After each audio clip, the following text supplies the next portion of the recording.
ce soir. Mais maintenant, nous allons lire la parole et prier et aborder tout de suite ce message que je sens que le Saint-Esprit veut que je vous apporte ce soir. Et maintenant, pendant que nous prenons pour ce sujet que je vais annoncer dans un instant, prenons dans Nombre, au chapitre 22, le verset 31. Nombre 22, 31, comme texte. Pendant que vous cherchez le passage, si vous aimez lire, lisez-le ou notez-le. Je veux que vous pensiez tous à moi, là, jusqu'à ce que je vous revoie, je l'espère, au cours de l'été, si le Seigneur le veut. Si quelque chose arrivait, que je ne puisse pas aller outre-mer, je reviendrai. Mais nous croyons maintenant, d'après la manière dont tout ceci s'est arrangé, que le Saint-Esprit va maintenant nous envoyer sur une voie qu'il a lui-même choisie pour nous. Et c'est selon cette voie que nous voulons procéder. Que le Seigneur bénisse. Père, nous sommes sur le point de lire ta parole. Veuille la bénir et la oindre pour notre compréhension. Nous le demandons au nom de Jésus-Christ. Amen. Le livre des Nombres, le chapitre 22 et le verset 31. Et l'Éternel ouvrit les yeux de Balaam, et Balaam vit l'ange de l'Éternel qui se tenait sur le chemin, son épée nue dans la main, et il s'inclina et se prosterna sur son visage. Maintenant, après avoir lu ceci, et pour établir le contexte dans lequel cela s'insère, je veux prendre comme sujet, arrive-t-il à Dieu de changer d'avis à propos de sa parole? Voilà tout un sujet, et c'est une grande vérité que nous devons comprendre. Dieu peut-il dire quelque chose et ensuite dire « Je regrette de l'avoir dit ». Dieu peut-il revenir sur sa parole après l'avoir prononcée? Maintenant, cette déclaration ici, la raison pour laquelle j'ai choisi cette déclaration, c'est que c'est l'une des déclarations de la Bible pour un lecteur qui cherche à voir ou qui chercherait à dire que Dieu change effectivement d'avis. Ce passage semblerait montrer qu'il a changé d'avis, plus que tout autre passage que je connaisse dans la Bible, parce qu'il a dit une chose à Balaam et qu'ensuite il lui a dit autre chose. Et maintenant, bien des personnes ont cherché à prétendre que Balaam n'était qu'un devin ou quelque chose du genre. Mais Balaam n'était pas un devin. Il était un prophète du Seigneur. Maintenant, nous allons commencer par dessiner un peu la toile de fond du message. Israël faisait route de la Palestine en direction de la Palestine en provenance de l'Égypte. Et le Seigneur était avec eux, et chaque ennemi qui s'était dressé devant Israël avait été retiré du chemin, car Dieu avait dit qu'il enverrait des frelons devant eux et qu'il chasserait l'ennemi, aussi longtemps qu'il marcherait dans l'obéissance à son commandement.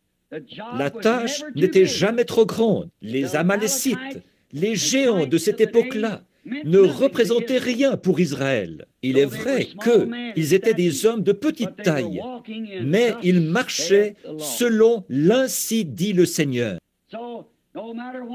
Donc, quelle que soit l'opposition, Dieu a toujours veillé à ce que ses paroles de promesse ne fassent jamais défaut à Israël.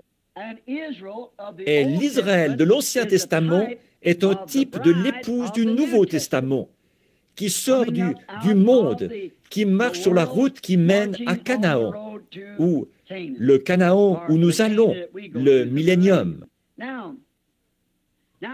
Bon, maintenant nous remarquons que Moab, là, est un type de l'Église. Et Moab, ils venaient de massacrer quelques rois, et ils avaient mis en déroute l'ennemi. Ils avaient tout tué, pris possession du pays, et s'étaient avancés jusque près de Moab. Or, Moab n'était absolument pas une nation païenne. Moab était une nation qui servait le même Dieu qu'Israël servait. Et le pays de Moab, à l'origine, avait été fondé par le fils de Lot, que celui-ci avait eu de sa propre fille. Et lui, en tant que fondateur de cette nation, il avait organisé ses célébrités et tout. Il en avait fait une grande nation, et il s'était multiplié et avait continué comme ça. Israël, par contre, était de la postérité d'Abraham et non de celle de Lot. Israël était issu d'Isaac, de Jacob. Et Israël s'était formé à partir de ces 12 tribus issues de Jacob, qui, plus tard, avaient été appelées Israël, parce qu'il avait lutté avec l'Éternel. Et Moab, ici, bon, là-dessus, et à vous qui êtes reliés par le téléphone, je veux d'abord dire que je ne voudrais pas être critique, et j'espère que je ne le suis pas. Par contre, le message qui m'a été donné, je dois être fidèle à ce message, sinon je serai un hypocrite. Voyez, je ne peux pas dire autre chose que ce qu'on m'a envoyé dire. Et ce que je pense, c'est que le grand ennemi de la société chrétienne d'aujourd'hui, ce sont les églises organisées. Oui, je crois de tout mon cœur que c'est ce qui finira par former la marque de la bête. Et je pense pouvoir prouver ça par la Bible, avec l'aide de Dieu. Je l'ai déjà fait. En effet, c'est ce qui formera la marque de la bête par la Fédération des Églises. Parce que Dieu n'a jamais, à aucun moment, reconnu une église ordonnée, une église organisée. Jamais. Il ne l'a jamais fait. Et chaque fois que l'homme a fait une organisation, l'Esprit de Dieu l'a quitté et n'est jamais revenu. Demandez à n'importe quel historien, ou peut-être l'avez-vous lu vous-même. Jamais. Quand ils sont devenus une organisation, Dieu l'a mise au rencard. Et c'est là qu'elle est allée. Et qu'elle est restée à partir de ce moment-là. Le nombre de ses membres a augmenté, mais il n'y a jamais eu de réveil de l'esprit. Jamais plus. Moab, ici, en est le type. Parce qu'ils étaient une nation organisée dans leur propre pays, en quelque sorte dans leur dénomination. Et là-bas, ils avaient leur propre religion. Et leur religion était la même religion que celle qu'avait Israël. Ils étaient moabites et ils croyaient en Jéhovah Dieu, mais ils étaient un groupe de gens organisés.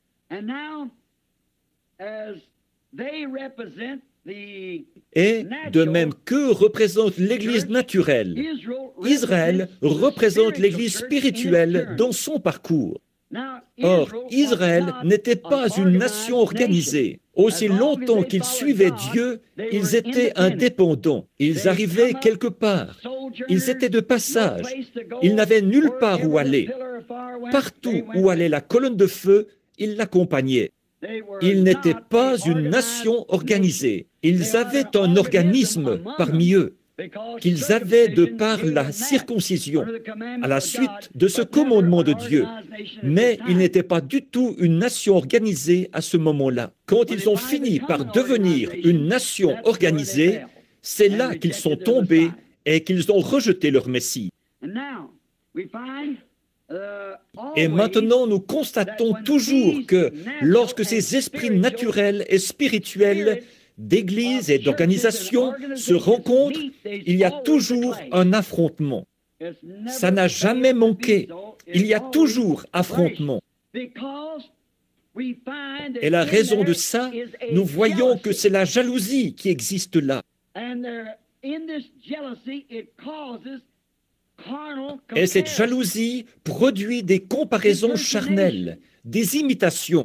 Et nous voyons qu'elle est là aujourd'hui, comme à cette époque-là. Lorsque Dieu fait quelque chose pour un individu, tout le monde essaie de copier exactement ce que Dieu a fait pour cette personne. Vous voyez, cela produit une rivalité, ce qui engendre des comportements charnels. Et alors, s'ils ne peuvent pas, l'autre partie, obtenir des résultats spirituels, alors ils s'y prennent par un pouvoir politique, ou bien ils y substituent quelque chose pour jeter la confusion dans les esprits, pour entraîner des disciples après eux. C'est exactement ce qui s'est passé au tout début, alors que Caïn et Abel, ces deux garçons, étaient ici sur terre. Lorsque Abel a offert à Dieu un sacrifice plus excellent que celui de Caïn, et que Dieu a confirmé Abel en descendant et en acceptant son sacrifice, cela a provoqué de la jalousie chez Caïn, parce qu'il était jaloux de son frère, et il a tué son frère. Cela a débuté au commencement, alors qu'il y avait là l'homme naturel et l'homme spirituel. Pourtant, Caïn et Abel adoraient le même Dieu. Les deux ont bâti le même genre d'autel. Les deux adoraient le même Dieu dans la même église, au même autel. Mais Caïn, par un raisonnement charnel, a apporté là les fruits du pays et les a déposés sur l'autel comme sacrifice, en pensant qu'assurément ceci correspondrait à l'expiation que Dieu attendait. Alors, il a dû apporter, comme les gens le pensent aujourd'hui, des pommes, ce qu'Adam et Ève avaient pris, qui avait été la cause du péché. Et quoi encore? Il me semble que maintenant, ils disent que c'était une grenade, ou quelque chose comme ça, maintenant. Il n'y a pas longtemps, certains disaient que c'était quelque chose d'autre. Mais Abel avait le sacrifice qu'il fallait. Il savait que c'était à cause du sang. C'est pourquoi il a apporté un agneau. Et quand Dieu a accepté le sien, or Abel, c'était par la foi, par révélation. Il n'y avait aucun autre moyen. Il n'y avait pas de Bible écrite. Alors, vous voyez, le commencement de la justice, c'est la vérité révélée de Dieu. Et l'Église entière du Dieu vivant est bâtie là-dessus. Jésus, un jour, en descendant de la montagne, il a dit à ses disciples, « Qui dit-on que je suis, moi, le Fils de l'homme » L'un dit que tu es Moïse, et l'autre dit que tu es Élie, et que tu es Jérémie ou l'un des prophètes. Il a dit, « Mais vous, qui dites-vous que je suis ?» C'est là que l'apôtre Pierre, inspiré de Dieu, vivifié par l'Esprit, a fait cette déclaration remarquable. Tu es le Christ, le Fils du Dieu vivant. Remarquez cette déclaration.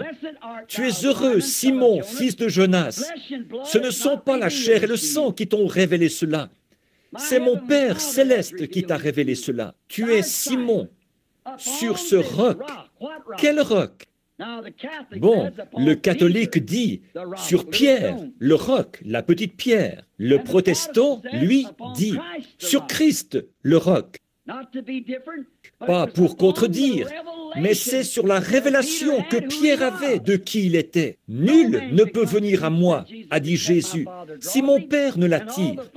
Et tous ceux que le Père m'a donnés viendront à moi. Tu es Christ, le Fils du Dieu vivant. Tu es heureux, Simon, fils de Jonas. La chair et le sang ne t'ont pas révélé cela, mais c'est mon Père qui est dans les cieux. Sur ce roc, je bâtirai mon Église, et les portes du séjour des morts ne peuvent prévaloir contre elle. La parole de Dieu révélée par l'Esprit. Remarquez, Abel, par la foi en Dieu, a offert un sacrifice plus excellent. Le croyant charnel, lui, a pensé que c'était l'œuvre de ses propres mains, et ses fruits, et la belle offrande qu'il apportait, que Dieu accepterait. Et cela a provoqué un affrontement. Nous voyons qu'Abraham et Lot ont dû avoir un affrontement.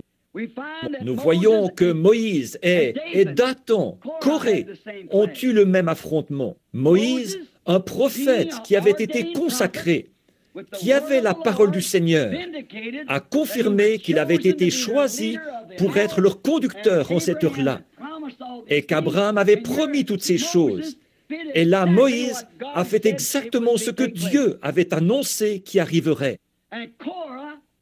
Et Corée, qui était charnel, a voulu former une organisation parmi eux. Il a voulu constituer un groupe d'hommes. Et Dieu ne traite pas avec les gens comme ça. Cela montre là même, dans ce passage de l'Écriture, qui est un type du voyage d'aujourd'hui, que l'organisation n'est pas ce que Dieu établit. Car dès que Corée a fait ça, il a dit à Moïse, « Tu en prends trop sur toi. » En d'autres termes, toute l'assemblée est sainte. Voyons, tu dis que tu es le seul homme saint. Tu n'as pas le droit de faire une chose pareille. Tu cherches à faire l'important. Nous sommes tous saints.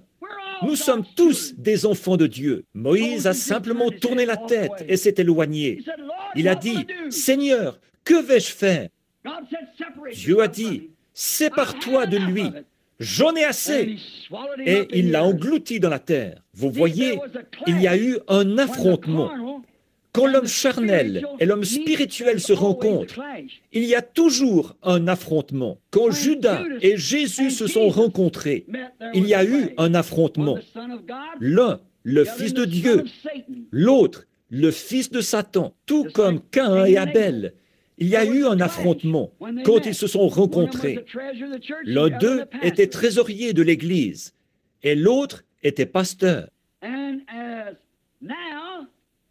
Et maintenant, nous en venons aujourd'hui à la même chose de nouveau. La dénomination charnelle par rapport à l'épouse spirituelle de Christ.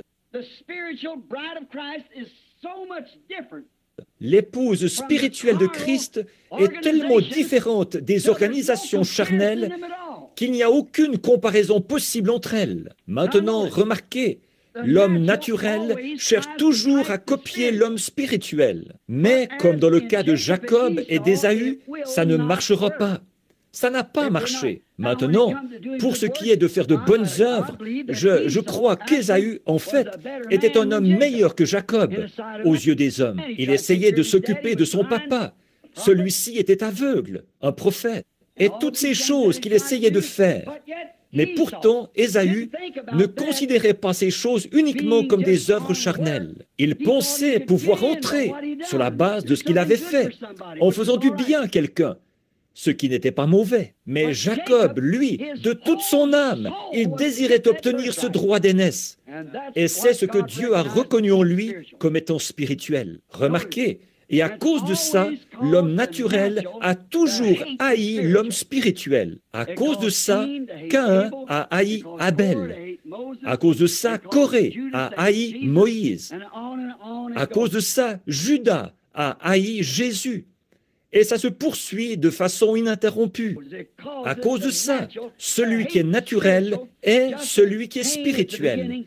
Tout comme Caïn, au commencement, a haï Abel, celui dont Dieu avait accepté le sacrifice, et cherche à le détruire. Il cherche même à détruire l'influence. Il cherche à tout détruire, parce que ce n'est rien d'autre que de la jalousie. Cela a commencé en Caïn, et il était prouvé que c'était de la jalousie. Et c'est toujours la même chose aujourd'hui, quand l'homme naturel, charnel, et l'homme spirituel se rencontrent. Cela prouve que c'est Satan. Il ne peut pas en être autrement, parce que la jalousie vient de Satan. Et alors, cela produit une imitation de la vérité. Quelqu'un qui essaie d'imiter quelque chose qui n'est pas, à quoi il n'a pas été destiné. Et de ça, combien nous en avons vu en ces derniers jours? Oh, combien! Donc, nous voyons que Dieu, qu'il ne change jamais d'avis à propos de sa parole originelle. Mais celui qui l'appelle, c'est celui-là qu'il ordonne. Personne d'autre ne peut prendre cette place-là. Personne ne pouvait prendre la place de Moïse. Peu importe combien de Corée s'élevaient et combien de Dathan, c'était quand même Moïse que Dieu avait appelé. Mais, et si les gens ne veulent pas marcher dans sa volonté parfaite, il a effectivement une volonté permissive dans laquelle il vous laissera marcher. Remarquez, il le permet, d'accord, mais il fera en sorte que cela concourt à sa gloire, dans sa volonté parfaite. Maintenant, si vous aimeriez, tout comme au commencement, ce n'était pas la volonté parfaite de Dieu que les enfants naissent sur terre par le sexe. Non, monsieur, Dieu a créé l'homme de la poussière de la terre. Il a insufflé en lui le souffle de vie et celui-ci est devenu une âme vivante. Il a tiré de cet homme une aide. Il lui a fait une épouse. C'était la volonté première et originelle de Dieu. Mais quand le péché est arrivé et qu'il a fait ce qu'il a fait, alors il a permis à l'homme d'épouser une femme légalement et d'avoir d'elle des enfants. Multipliez et remplissez la terre. Alors, si c'est comme ça que vous voulez vous y prendre, mais vous voyez, ça n'a jamais été sa volonté parfaite. Par conséquent, toutes ces choses qui ont eu un commencement doivent avoir une fin. Tout péché doit aboutir à l'anéantissement.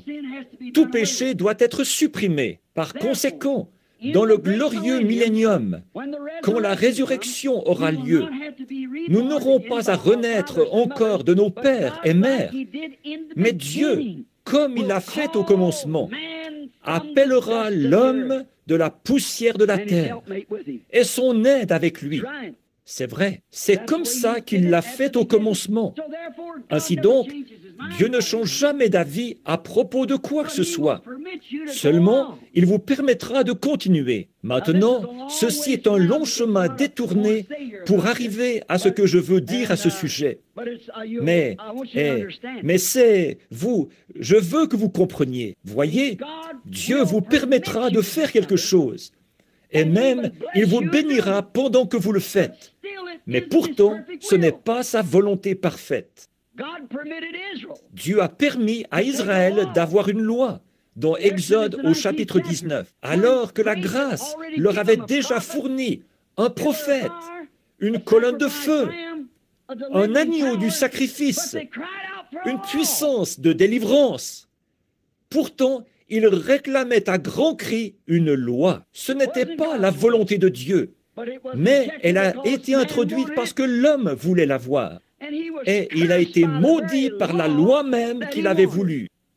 Mieux vaut avoir la volonté de Dieu. C'est ce qu'il nous a enseigné. Que ta volonté soit faite, que ton règne vienne, que ta volonté soit faite. Nous devons nous soumettre à sa volonté et à sa parole. Ne la mettez pas en doute. Croyez-la. N'essayez pas de trouver un moyen de la contourner. Prenez-la simplement telle qu'elle est. Tellement de gens veulent la contourner, prendre un autre chemin. Et quand vous le faites, vous constatez que vous continuez comme ça. Vous constatez que Dieu vous bénit.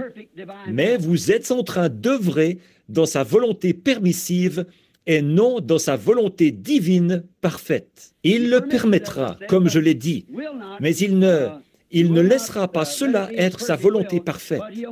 Par contre, il fera en sorte que cela concourt à honorer et à bénir sa volonté parfaite. Et avoir des enfants par le sexe est un exemple de ça. Maintenant, remarquez, Moab, au départ, était une nation illégitime. Elle a commencé d'une manière illégitime, bien que par un père croyant et une fille croyante. C'est exactement pareil. Si vous regardez ce type en utilisant une pensée spirituelle, vous verrez que ça représente la dénomination. Ça ne peut pas être plus clair.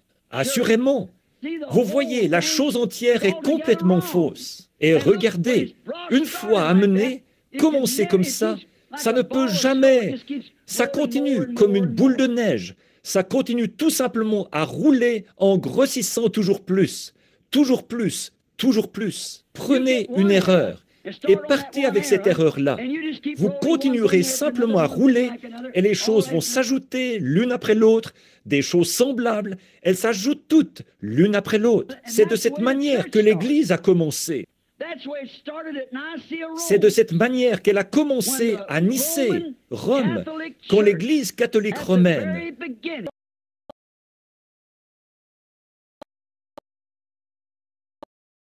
et qu'ils ont fait entrer dans l'Église les célébrités. Ils se sont mis à réciter des prières, à égrener leur chapelet et à prier pour les morts et toutes ces autres choses. Et alors, ça s'est tout simplement mis à rouler d'une erreur à l'autre, si bien que regardez où elle en est maintenant. Il n'y a pas une seule représentation de la Pentecôte chez elle. Aucune. Voyez, c'est une erreur qui s'ajoute à une autre, qui s'ajoute à une autre. Il n'y a qu'une chose à faire, c'est de tout effacer et de retourner au commencement. Alors que Martin Luther avait pris le départ avec la justification, cette église-ci devrait être l'église luthérienne parvenue à un stade plus avancé. Voyez, si Luther, une fois qu'il en a fait une organisation, il n'a pas pu accepter de Wesley la sanctification, parce qu'il avait formé une organisation. Et ces hommes ont refusé de prendre position pour ça. Alors l'Esprit s'est retiré de là. Maintenant, ici, Lot, illégitime dès le départ. Maintenant, remarquez, là, l'Église naturelle, Moab, représente la dénomination naturelle. Israël représente l'Église spirituelle. Israël, en tant qu'Église véritable, était l'épouse de ce jour-là, qui avait été appelée hors d'Égypte et confirmée comme étant de la vérité. Remarquez, quand ces deux-là se sont rencontrés, les deux ont offert le même sacrifice. Les deux ont bâti, ont vu 7 autels. Les deux ont offert des sacrifices purs, des bœufs, et ils ont même offert des béliers, ce qui témoignait qu'un Messie allait venir. Fondamentalement, ils étaient l'un et l'autre exactement pareils. Israël, ici en bas dans la vallée. Moab, là-haut sur la colline. Moab, avec 7 autels.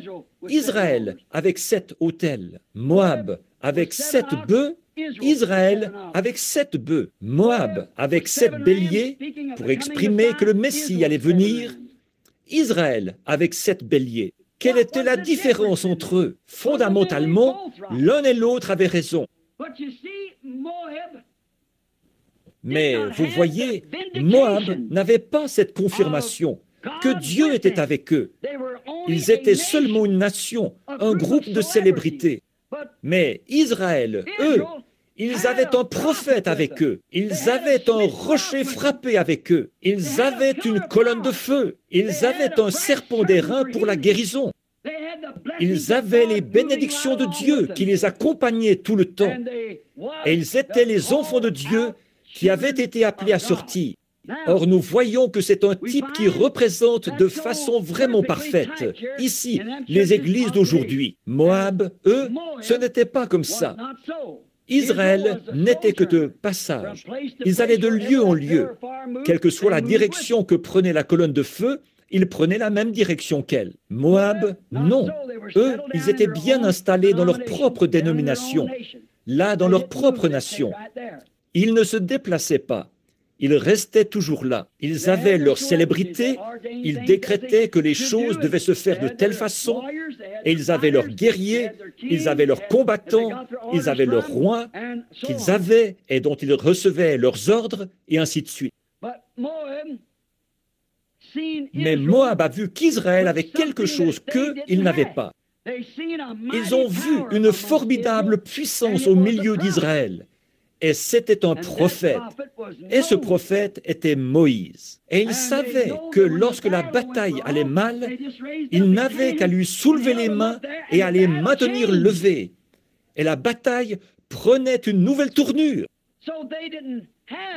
Donc, comme eux n'avaient pas ça, ils ont essayé de rivaliser en se servant de la politique, d'une influence politique. Ils ont envoyé chercher dans un autre pays un prophète qu'ils ont embauché pour qu'il vienne chez eux, afin qu'eux puissent avoir un prophète et qu'ils aient de la puissance au milieu d'eux, tout comme Israël en avait au milieu d'eux. Est-ce que vous voyez la comparaison charnelle? Est-ce que vous pouvez voir l'Église charnelle d'aujourd'hui? Elle a fait exactement la même chose. Remarquez, maintenant, des deux côtés, ils vont avoir des prophètes. La seule différence qu'il y avait, c'est que Moïse, le prophète de Dieu, son roi à lui, c'était Dieu. C'est de là qu'il recevait ses ordres, de la parole du Seigneur. Balaam, lui aussi, il avait un roi. Et ce roi, c'était Balak, le roi de Moab. Et c'est de là que lui, il recevait ses ordres et ses bénédictions. Alors Moab a dit à Balak, viens, ou à Balaam, il a dit, viens, maudis-moi ce peuple, parce qu'ils couvrent toute la surface de la terre. Ils viennent et dévorent tout, comme le bœuf broute la verdure. Il a dit, viens maintenant. J'ai appris que tu peux maudire, que tu peux bénir, quoi que tu fasses est reconnu.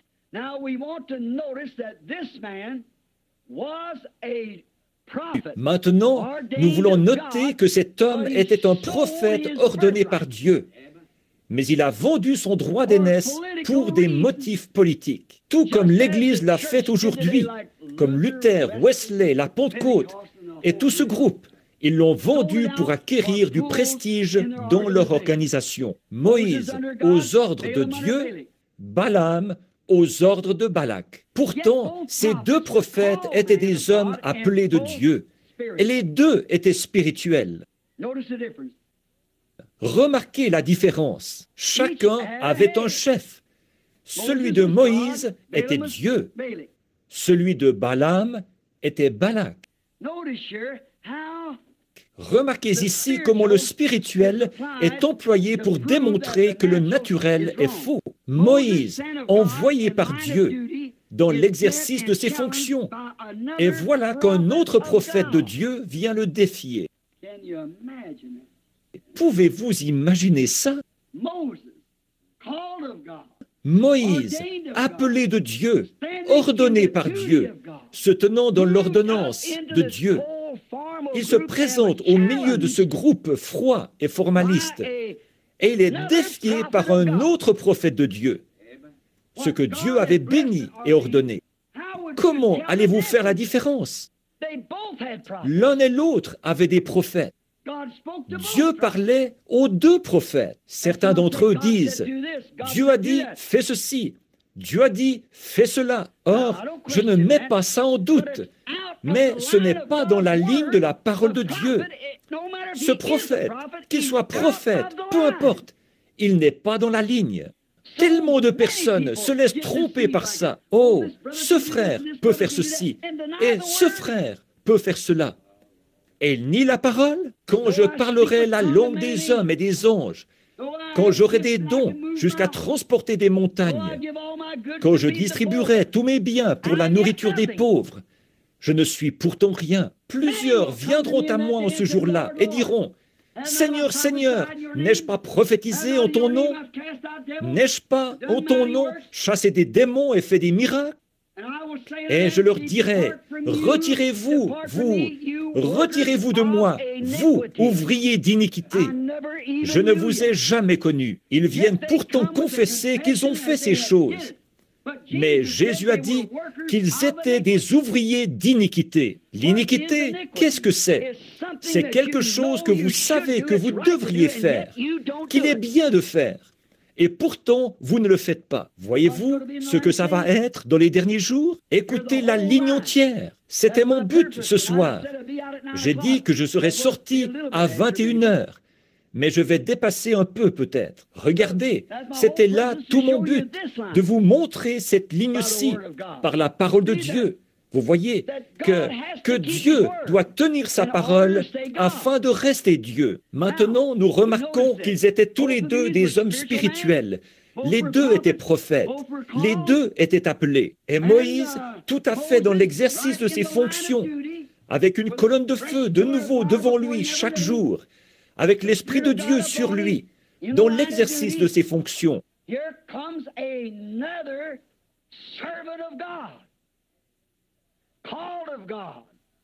Voici qu'arrive un autre serviteur de Dieu, appelé de Dieu, ordonné par Dieu, un prophète à qui vient la parole de Dieu. Ici se trouve la zone dangereuse.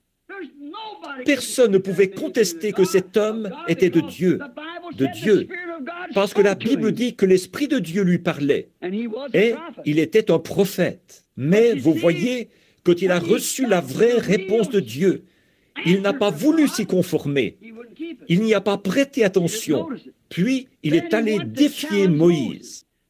Or, Balaam a cherché la volonté de Dieu de tout son cœur. Maintenant, quand ces grands hommes sont venus vers lui et qu'ils ont dit, Balaam, le roi Balak t'envoie chercher pour que tu viennes vers lui immédiatement et que tu maudisses ce peuple d'Israël, parce qu'ils se sont disséminés sur toute la surface de la terre et que maintenant ils campent contre moi. Et ils ont dévoré chaque royaume alentour, en dessous d'eux. Et maintenant, nous voulons que tu viennes et que tu maudisses ce peuple, parce que j'ai appris que si tu maudis quelqu'un, il est maudit. Bon, vous voyez, il était un homme de Dieu. Ce que tu bénis est béni.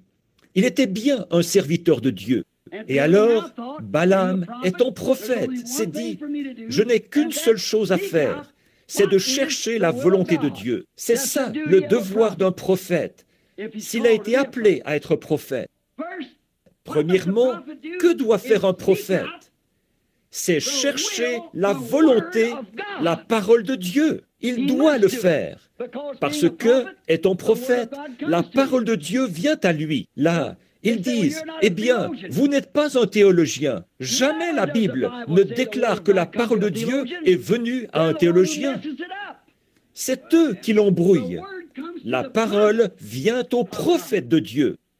Et voici un homme qui était un prophète de Dieu. Et lorsqu'il a été embauché, qu'il allait être embauché pour aller maudire un autre peuple de Dieu, remarquez, il est allé chercher la volonté de Dieu.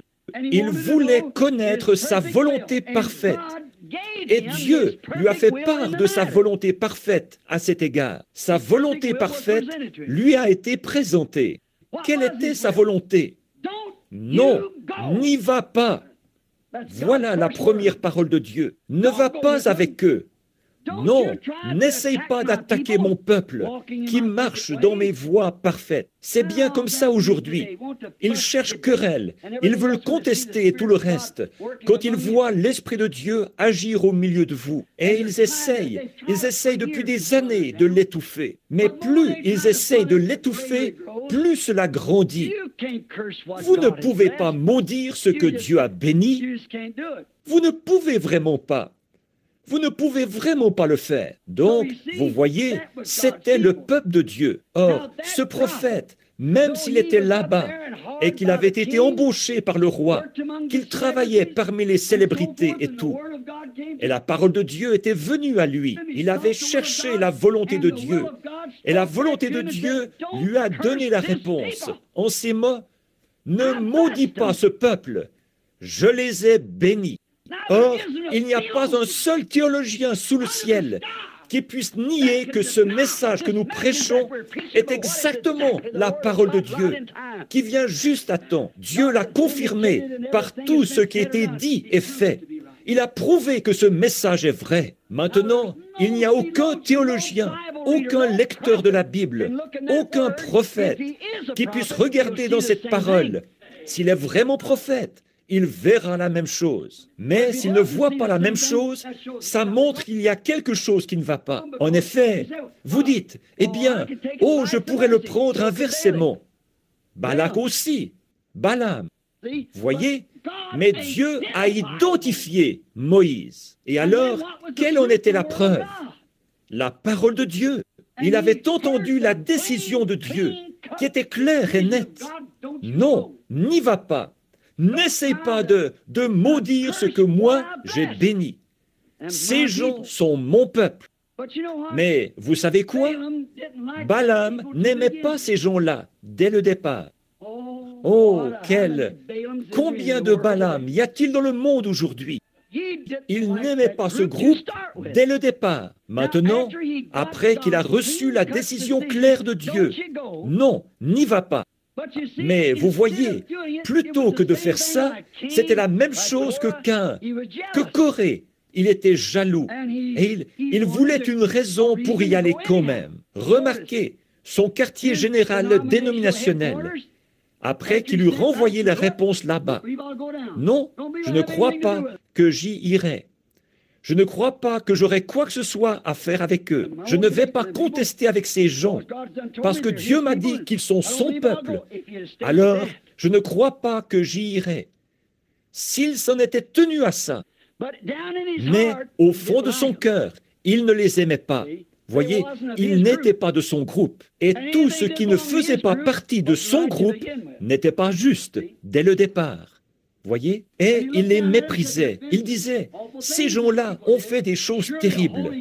Certainement qu'un Dieu saint maudira un peuple pareil. Ils sont illettrés. Ils ne sont pas instruits comme nous. Nous sommes un peuple plus intelligent. Oh, ils prétendent servir Dieu. Mais regardez-les. Qu'est-ce qu'ils sont? Une bande une bande d'esclaves, de tripoteurs de boue, que les Égyptiens ont chassés de chez eux. Oh, Dieu n'aurait jamais rien à voir avec une bande de malpropres pareils. Il n'a pas reconnu ce rocher frappé et ce serpent d'airain, cette colonne de feu. Il a essayé de les juger du point de vue de la morale. Il n'a pas reconnu l'appel plus élevé de Dieu. Par grâce, par élection, ils étaient dans cette ligne-là et avec la parole de Dieu. Et quand il a voulu les maudire, Dieu a dit, « Non, ne le fais pas, ils sont à moi. Laisse-les tranquilles. Ne les touche surtout pas. » Bon, donc, cet homme a fait demi-tour. Il s'en est allé. Mais maintenant, observez son quartier général dénominationnel. Une fois qu'il s'en est allé, ils ont envoyé un groupe plus influent. Cette fois, c'était peut-être plutôt que de simples laïcs, c'était peut-être des docteurs en théologie qui sont venus cette fois. C'était peut-être des évêques, ou peut-être des surveillants généraux. Il a envoyé un meilleur groupe, et un groupe un peu plus influent. Quelqu'un qui avait une instruction un peu meilleure, et qui pouvait lui exposer le plan d'une meilleure manière. Présenter la chose comme quelque chose de raisonnable. Vous voyez, c'est ce que Caïn a fait. Il a raisonné. C'est ce que Corée a fait. Il a raisonné. Ce n'est pas celui qui raisonne. Nous renversons les raisonnements. Nous croyons Dieu, peu importe ce que n'importe qui d'autre en dit. Nous croyons Dieu. Nous ne raisonnons pas sur ce que Dieu dit. On ne peut pas raisonner là-dessus. Il faut l'accepter par la foi. Et quand on sait quelque chose, on n'a plus à raisonner. Je ne sais pas comment il le fait. Je crois qu'il le fait, c'est tout. Je ne sais pas comment il va tenir cette promesse. Mais il a dit qu'il le ferait. Je le crois. Je l'accepte en me basant sur le fait que je crois que c'est la parole de Dieu. Vous dites, eh bien, vous ne réussirez pas à faire passer ça. Je ne sais pas comment je vais réussir à le faire passer. Mais il a dit, dis-le. Je me souviens que mon pasteur Baptiste m'a dit, il a dit, voyons Billy, tu vas prêcher au poteau dans l'église. Voyons, tu penses que quelqu'un va vouloir écouter une chose pareille? J'ai dit, Dieu l'a dit. Comment est-ce que toi, qui n'as fait que des études primaires, tu vas prier pour des rois et prêcher dans le monde entier? J'ai dit, je ne sais pas comment je vais le faire, mais il l'a dit et ça me suffit. Voyez, il l'a dit. Je ne sais pas comment ça va se faire. Il a dit, est-ce que tu penses que les gens de ce monde, très instruits, auxquels tu vas être confronté sur ce sujet de la guérison divine, et ainsi de suite, est-ce que tu penses qu'ils vont croire ça? J'ai dit, il ne m'appartient pas de savoir s'ils y croiront ou non. J'ai dit, mon devoir, c'est de le prêcher. C'est ce qu'il m'a dit. Il a dit qu'il serait avec moi. Et il m'a dit ce que cela ferait. Et cela fait très exactement ce qu'il a dit que cela ferait. D'abord, prends-leur la main. Ensuite, ce qui arrivera, c'est que tu connaîtras même le secret de leur cœur. Je vous en ai parlé. Et c'est arrivé de cette manière-là. Comment cela se fait-il? Je ne sais toujours pas comment cela se fait. Ce n'est pas mon affaire de savoir comment cela se fait. Cela se fait, un point c'est tout. Qui pouvait expliquer ça? Quand Dieu a dit à Élie, monte là-haut, assieds-toi sur la montagne, et je te nourrirai. J'ai donné ordre au corbeau de te nourrir. Comment un corbeau pouvait-il prendre une tranche de pain et un morceau de poisson cuit et les amener à un prophète? Ça dépasse tout ce que je peux expliquer. Je ne pense pas que vous puissiez le faire non plus, ni personne. Mais il l'a fait. C'est tout ce qui était nécessaire. Il l'a fait. La vérité, c'est qu'il l'a fait. Comment il l'a fait, je ne sais pas. Ce n'est pas mon affaire. Mais il l'a fait. Comment il a créé la terre, je ne sais pas. Mais il l'a fait. Comment il a envoyé son fils, je ne sais pas. mais il l'a fait. Comment il est ressuscité des morts? Je ne sais pas, mais il l'a fait. Comment a-t-il fait pour me sauver? Je ne sais pas, mais il l'a fait. C'est vrai. Comment a-t-il fait pour vous sauver? Je ne pourrais pas vous le dire, mais il l'a fait. Comment a-t-il fait pour me guérir? Je ne sais pas, mais il l'a fait. Il a promis qu'il le ferait. Elle tient sa parole. Or, Balaam aurait dû savoir ça. Et, en fait, il le savait bien. Remarquez, ce groupe meilleur, plus influent, est venu. Et en quoi était-il meilleur? Ils avaient de meilleurs cadeaux. Et pas seulement ça, ils ont pu lui donner plus d'argent. Et ils lui ont offert une meilleure position. Maintenant, en plus d'être un ministre ordinaire dans l'organisation, nous allons faire de toi un surveillant régional. Tu vois, là, nous allons faire quelque chose pour toi, à condition que tu chasses de là ce groupe de gens. Tu vois, que tu arrêtes ça. Oh, ils lui ont offert une position importante. Il a dit, plus tu bénis, il a dit, tu sais, je peux te faire obtenir une promotion. Regardez d'où il reçoit ces paroles, du chef de la nation. Moïse, lui, d'où recevait-il ces paroles? Du roi du ciel. D'une part, la parole de la promesse de Dieu.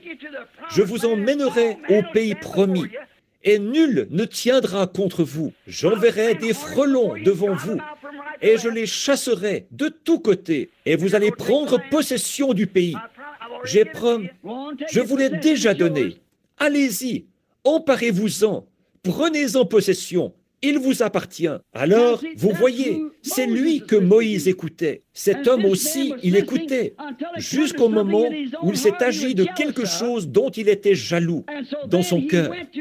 Et alors, c'est là qu'il s'en est remis à son chef ecclésiastique. Voyez, remarquez, une meilleure position. Il a dit, sais-tu que je peux te faire obtenir une promotion? Je vais te promouvoir à une meilleure position. Je vais faire plus pour toi. Je vais augmenter ta paye. Je vais te donner une augmentation de salaire.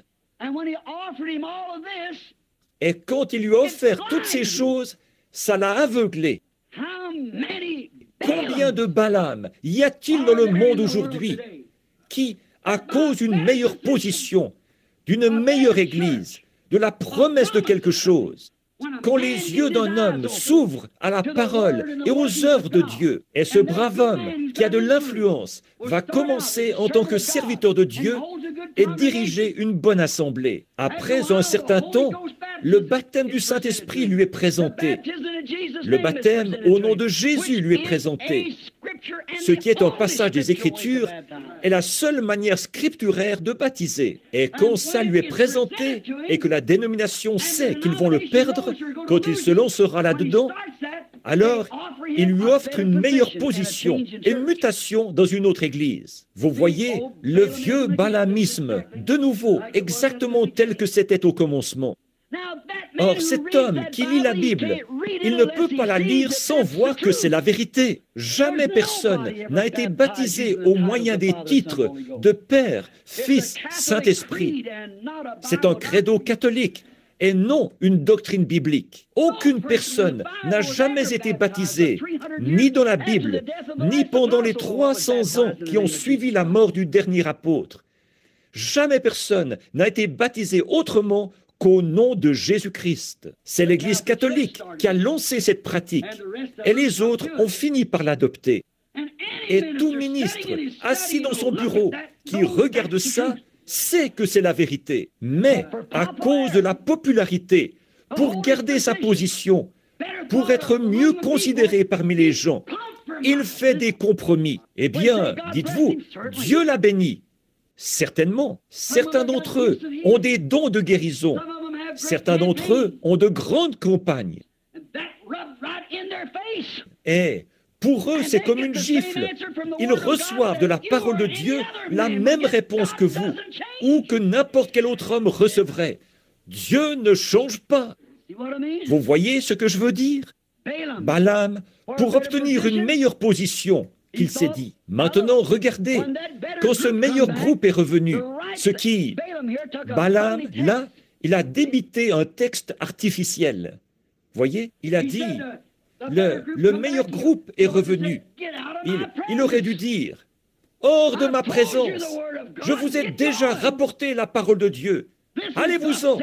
C'est ainsi dit le Seigneur. » Mais, vous voyez, pour les cadeaux et pour être un homme plus populaire, oh, comme ils aiment faire ça. Nous vous enverrons dans le monde entier. Nous vous donnerons un avion spécial. Nous parrainerons vos réunions partout, à condition que vous... Oh non, non, non. Voyez, nous savons ce que dit la parole. Nous savons ce que Dieu a dit. Nous allons nous en tenir à ça, avec l'aide de Dieu. Voyez, peu importe le genre de promesse et quelle somme supplémentaire vous pouvez payer et combien de ceci, cela ou autre chose vous pouvez produire. Nous voulons l'ainsi dit le Seigneur. Et ce qu'il a dit ici, premièrement, eh bien, l'Église a dit, c'est secondaire. Nous voulons ce que Dieu a dit au commencement et d'y ajouter quoi que ce soit ou d'en retrancher quoi que ce soit. Même votre nom sera ôté du livre de vie pour y avoir ajouté une seule parole ou en avoir retranché une seule parole. Nous voulons ce que lui a dit, pas ce que l'Église a dit, ce que le docteur Jones a dit, ce que quelqu'un d'autre a dit. Nous voulons ce que l'ainsi dit le Seigneur a dit, ce que la parole a dit.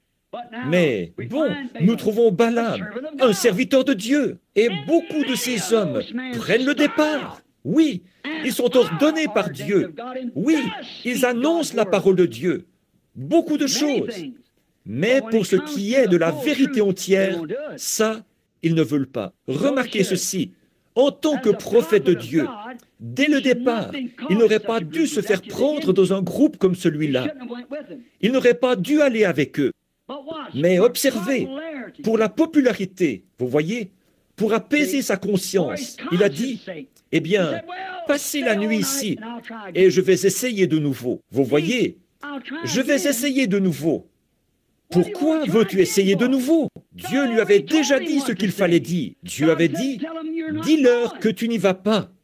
C'est sa parole originelle. Je n'y vais pas.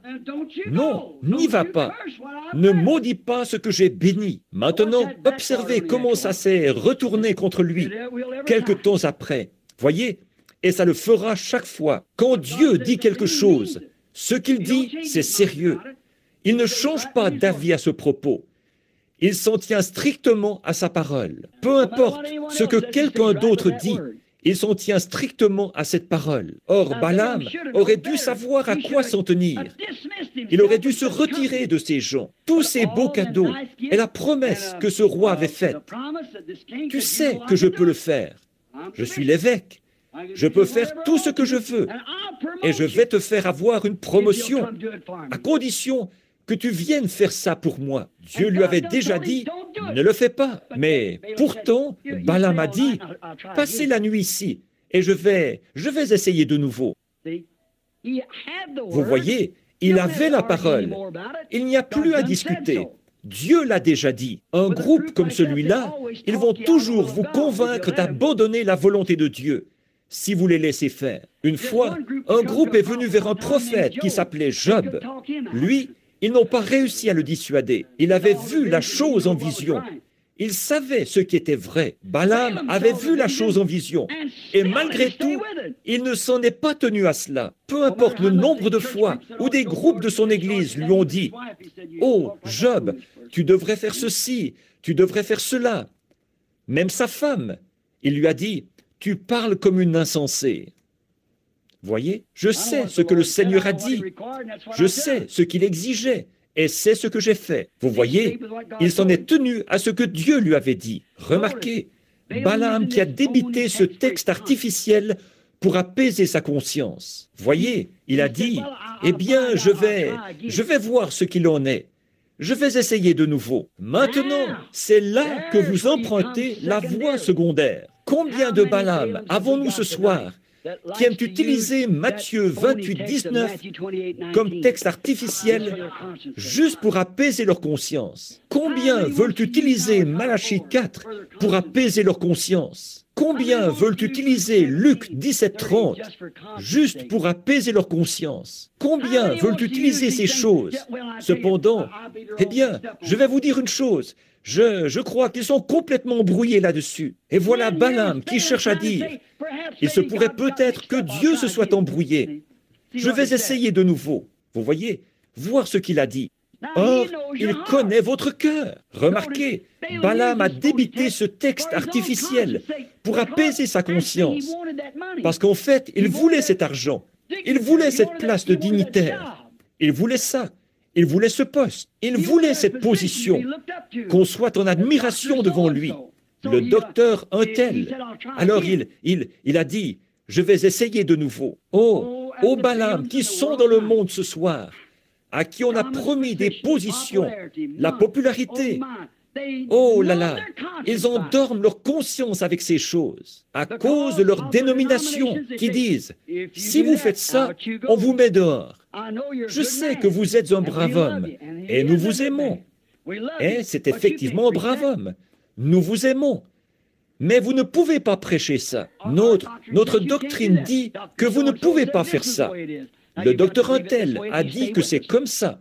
Alors, il vous faut le croire comme ça, si vous restez parmi nous. Maintenant, si vous le voulez, je sais que vous avez eu des difficultés.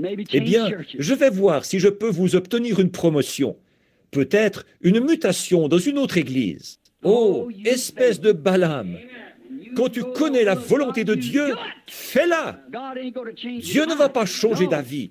Non, quelque chose qui lui permettrait de laisser la vérité de côté à cause de sa commission. Il a dit, eh bien, je vais essayer de nouveau. Remarquez les Balaam qu'il y a. Donc, maintenant, souvenez-vous, quand il est venu la deuxième nuit, avec cette grande célébrité, déjà sa conscience était émoussée et endormie. Dieu l'a laissé partir. Or, Dieu n'a jamais changé d'avis, mais il lui a donné sa volonté permissive. Alors, vas-y. Mais il l'a constaté, ça ne marchera pas. Dieu savait ce qu'il y avait dans le cœur de Balaam. Bien que celui-ci soit prophète, il savait qu'il haïssait ses exaltés et qu'il allait vouloir quand même les maudire. Et Dieu lui avait déjà dit de ne pas le faire. Mais pourtant, il est venu. Il voulait le faire. De nouveau. Alors Dieu l'a laissé faire. Dieu a dit, vas-y. Maintenant, souvenez-vous, il n'a jamais changé d'avis. Remarquez, les maudire, c'est ce qu'il désirait. Les gens qu'il avait étiquetés comme fanatiques, il voulait les maudire. Il voulait une position. Il ne voulait pas perdre son temps avec eux.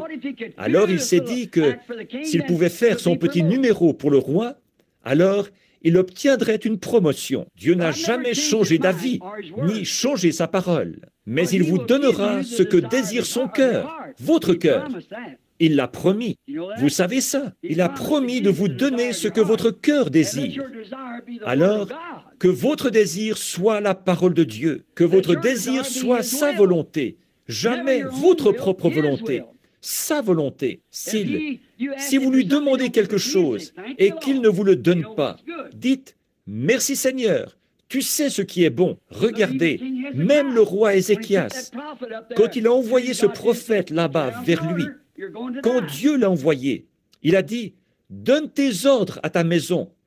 Tu vas mourir. » Ézéchias a tourné son visage contre le mur et a pleuré amèrement. Il a dit « Seigneur Dieu, je te demande d'avoir égard à moi. J'ai marché devant ta face avec intégrité de cœur. Je voudrais que tu me laisses vivre 15 ans de plus. » Très bien. Dieu a parlé au prophète, il a dit « Retourne et dis-lui que je l'ai exaucé. » Et qu'est-ce qu'il a fait? Il a amené la disgrâce sur toute la nation. La colère de Dieu s'est enflammée contre lui, au point qu'il était prêt à le tuer. C'est vrai, vous le savez, il a rétrogradé devant Dieu.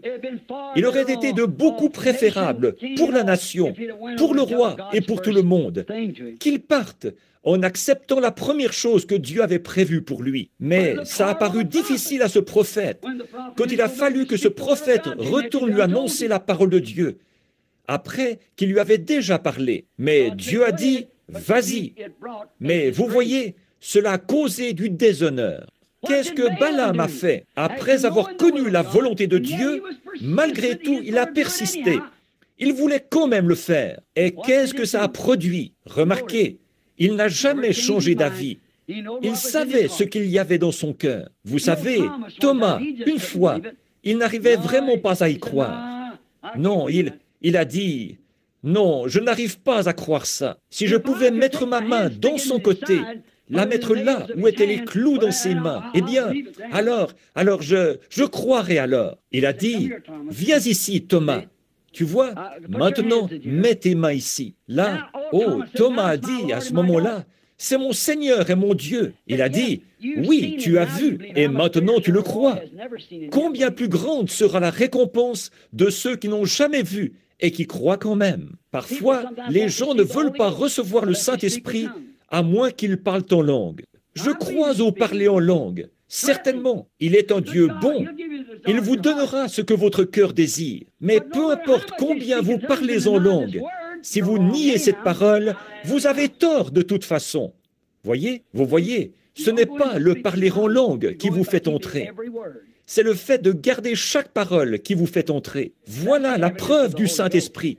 Quand vous croyez la parole de Dieu, voyez, je crois au parler en langue. Je crois que vous pouvez être vivifié, comme je l'ai dit ce matin, à tel point que vous parlerez dans une nouvelle langue. Je l'ai fait moi-même, et je sais que c'est la vérité. Je sais que c'est vrai, mais ce n'est pas le signe que vous êtes un enfant de Dieu sélectionné. Voyez, absolument pas. Il n'a jamais dit, plusieurs viendront à moi et diront, Seigneur, n'ai-je pas prophétisé et fait toutes ces grandes choses par ton nom? Il dira, retirez-vous de moi, vous qui commettez l'iniquité. Je ne vous ai jamais connu. Vous parlez en langue et puis vous refusez d'être baptisé au nom de Jésus-Christ. Il y a quelque chose qui cloche quelque part. Oh oui, n'importe laquelle de ces choses, n'importe lequel des ordres que Dieu a donnés, il y a quelque chose qui cloche. Sondez donc votre conscience et voyez ce que la Bible dit. Indiquez-moi un endroit où quelqu'un ait été baptisé au nom du Père, Fils, Saint-Esprit. Voyez, il n'y en a pas. Mais vous voyez, parfois, pour apaiser votre conscience, vous dites, eh bien, Dieu parle aux femmes de ce qu'elles doivent faire, de ne pas porter de short et tout ça. Mais vous savez, le pasteur a dit, alors elles prennent le chemin de la facilité. Elles savent ce que Dieu a dit ici à ce sujet. Voyez, bien sûr, Dieu l'a dit. Donc elles veulent le faire quand même. Vous voyez, elles cherchent une excuse. Eh bien, moi, je trouve que c'est beaucoup mieux. Ce n'est pas... Un coup de vent ne va pas... Oui, mais Dieu a dit que l'homme doit s'habiller différemment de la femme. Si une femme mettait un vêtement d'homme, c'était une abomination à ses yeux. Donc, ce n'est pas bien. Oui, et vous ne devriez pas le faire. Non, voyez, ainsi donc, c'est mal. Mais vous voyez, ils cherchent une excuse, comme « Le Seigneur m'a dit de faire ceci ». Je ne dis pas qu'il ne l'a pas dit, mais regardez, ce n'est pas sa volonté parfaite. Ça ne peut être que sa volonté permissive. Vous voyez ce que ça va faire? Ça va contaminer tout le groupe. Ça a contaminé tout le camp. Remarquez ici. Dieu n'a jamais changé d'avis, changé sa parole. Mais il est un Dieu bon et il vous donnera ce que votre cœur désire, même si c'est contraire à sa volonté. Vous croyez ça? Regardez, Dieu a dit à Moïse, va là-bas, à ce prophète oint. Il a dit, va là-bas et parle à ce rocher. Il avait déjà été frappé. Moïse y est allé en colère. Il a pris la verge et il a dit, rebelle, est-ce de ce rocher que nous vous ferons sortir de l'eau? Et il a frappé le rocher. L'eau n'est pas venue. Il l'a frappé de nouveau. Elle est venue. C'était contraire à la volonté de Dieu. Cela allait à l'encontre de tous les plans de la Bible. Il fallait que Christ soit frappé une seconde fois. Voyez, Christ a été frappé une fois. Cela allait à l'encontre de tout le plan, mais il lui a donné sa volonté permissive. Après ça, il a dit, vous voyez, nous vous avons procuré de l'eau. Oui, je vous l'ai fait sortir, bande de rebelles. Dieu a dit, viens ici, Moïse, viens ici, monte ici, au sommet. Tu as été un serviteur fidèle, comme la femme avec ses talons hauts. Tu as grimpé. Vous voyez, regarde au loin. Tu vois le pays promis? Oh, Seigneur! Mais tu n'entreras pas. Tu as pris ma volonté permissive là-bas au rocher. C'est toi-même que tu as glorifié, tu vois? Et non moi. C'est toi-même que tu as sanctifié. Ce n'est pas moi que tu as sanctifié. Tu n'as pas gardé ma parole originelle, ce que je t'avais dit de faire. Pourtant, l'eau était venue. Vous pouvez imposer les mains aux malades et qu'ils soient guéris. Vous pouvez prophétiser ou parler en langue. Mais ce qui compte, c'est de rester fidèle à sa parole originelle. Dieu ne change pas d'avis, mon ami.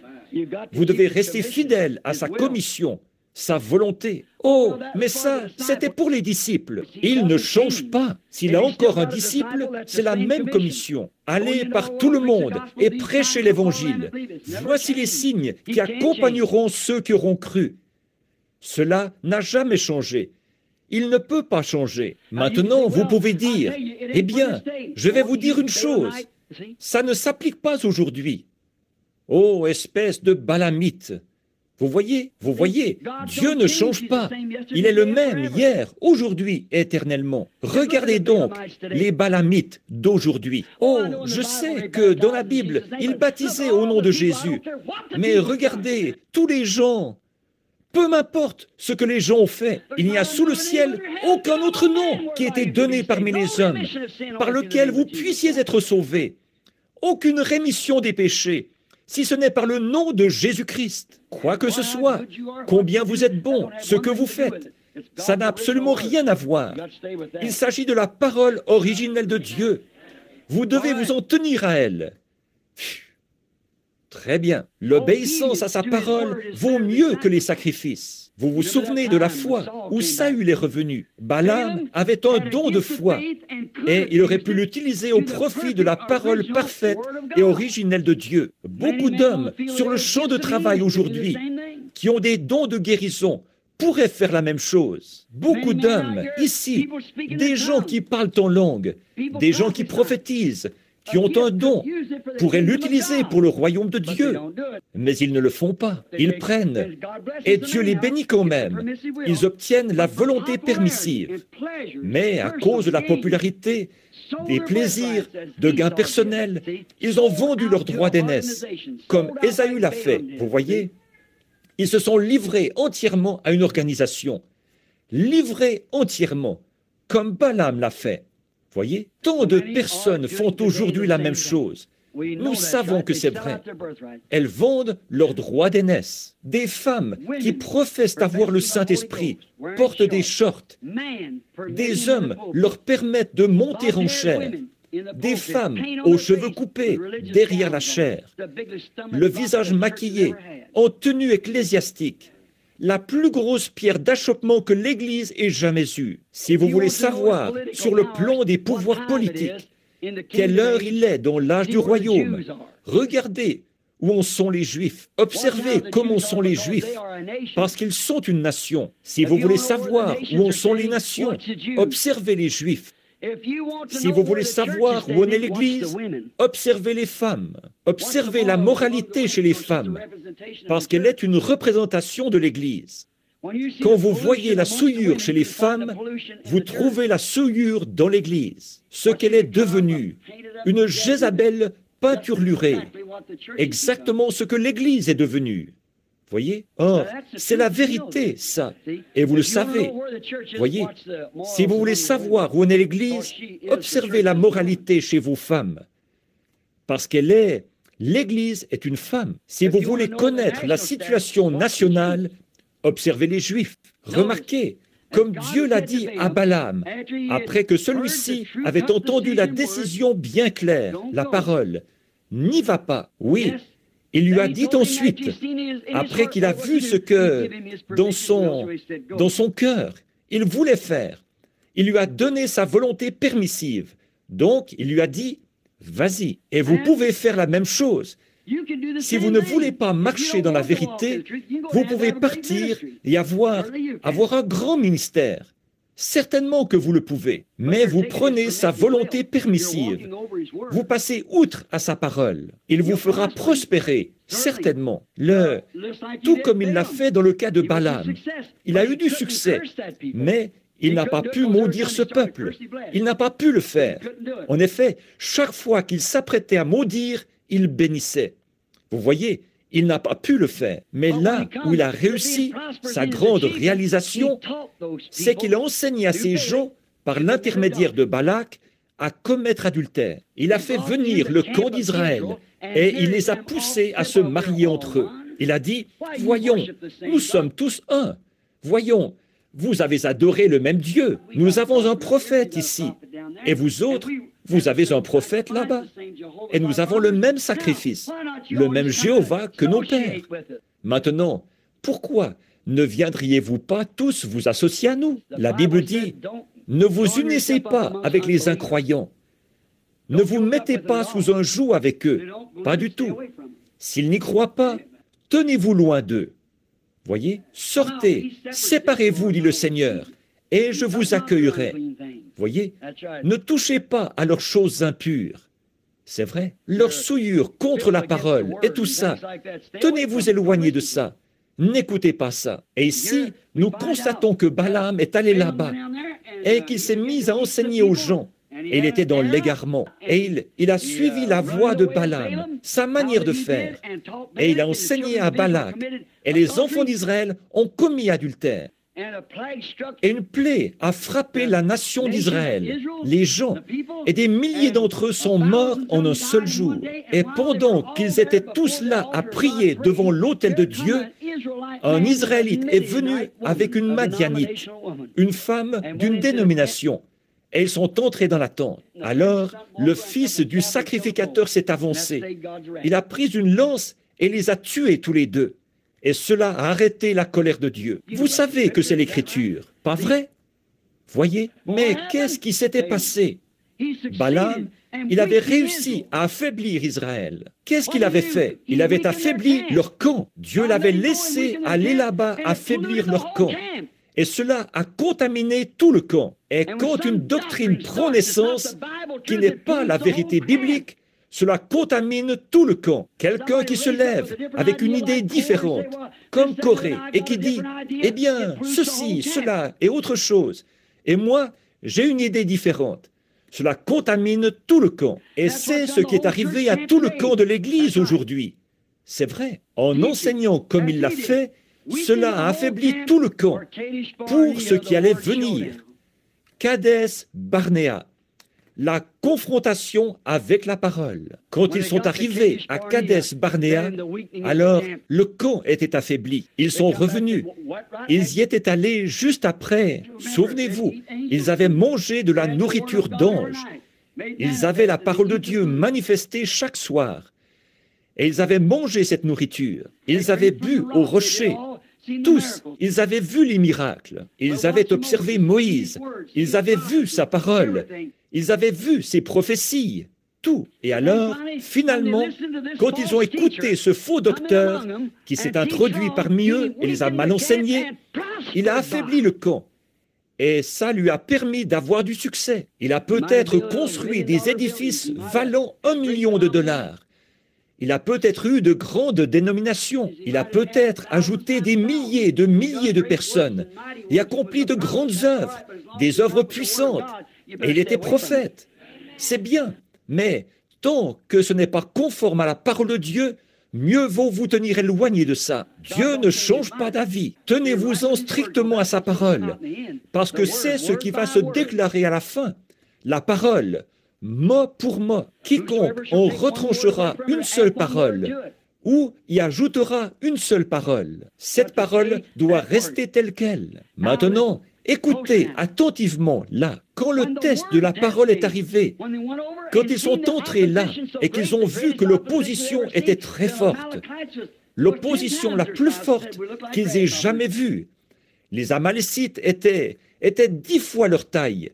Ils ont dit, nous sommes comme des sauterelles. Leurs clôtures ou leurs villes sont entourées de remparts si larges qu'ils peuvent y faire des courses de chars, avec 2 chars de front qui roulent à toute vitesse sur les remparts. Vous voyez, de leur ville. Tenez, leurs lances sont si grandes, elles sont longues, et ce sont des géants. Eh bien, nous sommes comme des sauterelles. Nous ne pouvons pas y arriver. Et deux hommes s'en sont tenus à cette parole, Caleb et Josué. Ils ont dit, un instant, vous, les 2 millions de personnes, taisez-vous un instant. Nous sommes plus que capables d'y arriver. Vous voyez, nous sommes largement de taille à leur faire face. Sur quoi s'appuyait-il? Dieu avait dit, je vous ai donné le pays. Il vous appartient. Et ils s'en tenaient à ça. Mais les gens, ils s'étaient mariés là-bas. Entre autres choses, il y avait toutes sortes de credos et de rituels parmi eux.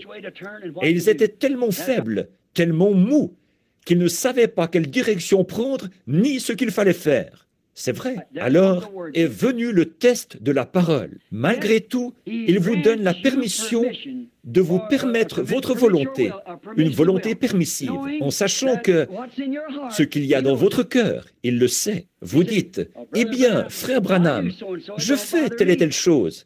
Ça ne me dérange pas. Dieu me bénit tous les jours. Je chante par l'esprit, je danse par l'esprit, il le permettra. Allez-y, c'est vrai. Mais qu'allez-vous faire? Je porte des shorts et je fais ceci. Ça ne me dérange pas. Je sais que ma foi est en Christ, pas dans ce que je porte. Mais la Bible dit que cela a vraiment quelque chose à y voir. Voyez, qu'allez-vous faire? Vous allez mettre une pierre d'achoppement, comme Balaam l'a fait, devant toutes les autres femmes. Qu'est-ce que vous aurez fait à vos jeunes filles? Vous aurez une bande de riquetas. C'est tout à fait exact. Une bande de petites Jézabel peinturlurées. Voyez? Mais Dieu vous fera réussir. Mais il me bénit. Je n'en doute pas. Il a béni Balaam aussi. Voyez? Certainement qu'il le fera. Vous marcherez dans sa volonté permissive, pas dans sa volonté parfaite. Dieu ne change pas d'avis parce qu'il vous bénit. Il a béni Israël dans cet endroit-là pendant 40 ans. Qu'est-ce qu'ils ont fait? Ils se sont mariés, ils ont élevé des familles, ils ont embrassé les enfants, ils ont payé leurs dîmes, ils ont vécu dans cet endroit-là, et Dieu les a bénis dans le désert. Il les a nourris de la manne, sans discontinuer, et ils ont tous péri, parce qu'ils ne sont jamais restés fidèles à sa originelle, permissive, sa volonté originelle, sa parole. Ils ont suivi sa voie permissive. Allez-y, mais souvenez-vous, après avoir quitté Kadès, ils n'ont plus progressé dans leur voyage. Ils se sont simplement mis à tourner en rond dans le désert, alors qu'ils auraient pu en sortir et se retrouver 2 jours plus tard dans le pays promis. Ils ont cheminé pendant 40 ans, et ils sont tous morts, à part Josué et Caleb, ceux qui s'en sont tenus à la parole originelle. Oh Dieu, aide-nous! Dieu ne change pas de volonté, il ne change pas d'avis. Mais il vous bénira, bien sûr. Il a béni Balaam. Et qu'est-ce qu'il a fait là-bas? Il a contaminé tout le camp. Vous voyez, il faut vous en tenir à ce qu'il a dit. Il n'a jamais changé son plan originel. Maintenant, regardez-moi donc les Balaam qu'il y a sur le champ de travail aujourd'hui. Regardez donc autour de vous. Ils ont du succès. Ils parlent en langue, certainement. Ils utilisent le don de Dieu pour en tirer un profit, et tout, certainement. Mais toute l'Église de Dieu se retrouve souillée par leur enseignement corrompu. C'est vrai. Quelqu'un m'a dit, il a dit, « Pourquoi faites-vous ceci? Pourquoi faites-vous cela ?» J'ai dit, « Vous ne croyez pas que c'est la vérité? » « Oh, si, mais, il a dit, « Vous savez quoi? Ce n'est pas à vous de faire ça. Vous devez prier pour les malades. Ils croient que vous êtes un prophète. Tenez, vous pourriez enseigner à ces femmes comment, et à ces hommes, comment faire ceci, cela et autre chose. Comment peut-on leur enseigner l'algèbre alors qu'ils ne veulent même pas apprendre leur ABC? Comment peut-on leur enseigner ces choses alors qu'ils ne veulent même pas accepter l'abécédaire? Voyez, il vous faut revenir et reprendre là où vous avez commencé, ou là où vous vous êtes arrêté, et accepter chaque parole de Dieu. Regardez donc ce qu'il y a sur le champ de travail aujourd'hui. De même que Balaam a fait entrer dans l'Église de Dieu une prostituée par un mariage. Il a fait entrer la prostituée dans l'Église de Dieu par un mariage. C'est ce que ces faux docteurs d'aujourd'hui essaient de vous dire. Même chose. Ils vont faire entrer par un mariage toutes ces organisations et tous ces gens dans la vieille prostituée d'Apocalypse 17, leur doctrine de Balaam, qu'ils font circuler aujourd'hui en disant, en fait, nous sommes pareils, nous sommes tous chrétiens. Et les prêtres et les papes, et quoi encore? Ils font tous des compromis. Et c'est ce qu'ils font. Le prédicateur a dit, je connais même un prédicateur pentecôtiste. Voilà qu'ils se mettent tous à distribuer un pain cachère rond, ce qui signifie Ashtoré, le dieu lune, une hostie cachère. Ils disent, fermez les yeux et prenez-la, si ça vous donne mauvaise conscience. Fermez les yeux, une hostie ronde. Qu'est-ce que ça signifie? Nous prenons un corps qui a été rompu, Jésus-Christ, rompu, pas un dieu lune rond, Astoré, qui a été remplacé par Marie. Et le pain cachère romain est toujours rond, pour représenter le dieu lune, la déesse, pas le dieu. Nous avons un pain cachère rompu, certainement. Oh, donc maintenant, la grande prostituée d'Apocalypse 17, ces docteurs à la Balaam, avec leurs fausses doctrines, ils sont en train de faire entrer par un mariage l'Église dans cette sorte de gâchis. Regardez bien quand viendra la confrontation du temps de la fin. Regardez la faiblesse de cette chose maintenant. 900 et quelques organisations différentes, une qui tire dans une direction, l'autre dans l'autre. Il n'y a pas d'unité entre elles, et elles essayent d'amener l'unité sans que celle-ci soit fondée sur la parole de Dieu, le plan originel de Dieu. Elles font ça par la politique et par une organisation. Dieu ne change pas d'avis. Il s'en tient strictement à sa parole. Il a dit, les cieux et la terre passeront, mais ma parole ne passera pas. C'est vrai, il s'en tient à sa parole originelle. Oh là là, bien qu'il raisonne toujours contre elle, tout comme eux l'avaient fait. Et il n'y a qu'une seule chose à faire. Il ne la changera pas. Croyez seulement. En effet, les cieux et la terre passeront tous deux. Sa parole ne faillira jamais. Voyez? Vous voyez dans quoi vous entrez par ce mariage? Vous voyez la politique et tout, de quelle manière ils essayent de rassembler l'Église en faisant de la politique dans l'Église? Nous ne sommes pas unis à Christ par la politique. Nous sommes unis, l'Église, à Christ par le baptême du Saint-Esprit. Et le moyen pour vous de reconnaître le baptême du Saint-Esprit, c'est que l'Esprit qui est en vous identifie chaque parole de Dieu comme étant la vérité. C'est vrai, car quiconque en retranchera une seule parole ou y ajoutera une seule parole, sa part sera retranchée du livre de vie. Pourtant, il prospère, direz-vous. Vous ne pouvez pas croire cela en vous basant sur la prospérité. Vous ne pouvez pas juger Dieu en vous basant sur la prospérité. Le monde prospère. Balaam a prospéré grâce à ça. Mais, frères, jugez Dieu en vous basant sur sa parole. Il tient sa parole. Elle l'identifie comme étant la vérité. Donc, souvenez-vous, mon ami, aussi longtemps que vous vivrez, surtout, n'oubliez jamais ceci. Dieu ne change pas d'avis. Pourtant, il bénira. Il vous laissera agir selon sa volonté permissive. Mais il ne changera pas d'avis. Il ne changera pas son plan. Il ne changera pas sa parole pour vous. Non, monsieur, c'est à vous de changer. Vous ne pouvez pas faire correspondre la parole de Dieu à votre expérience. Il faut que ce soit votre expérience qui corresponde à la parole de Dieu. Voyez, c'est comme ça qu'il vous faut. Vous dites, eh bien, je suis un brave homme. Dieu fait ceci, cela ou autre chose. Mais gardez-vous sa parole? Oh, eh bien, je vais vous dire une chose. Ce n'est pas exactement... Non. Très bien. Il y a quelque chose qui cloche quelque part. Dieu va, oui, il vous fera prospérer, bien sûr. Il vous fera... Les dénominations prospèrent, à qui mieux. Elles dressent leurs tentes, elles ont de belles grandes églises et tout, d'un bout à l'autre du pays.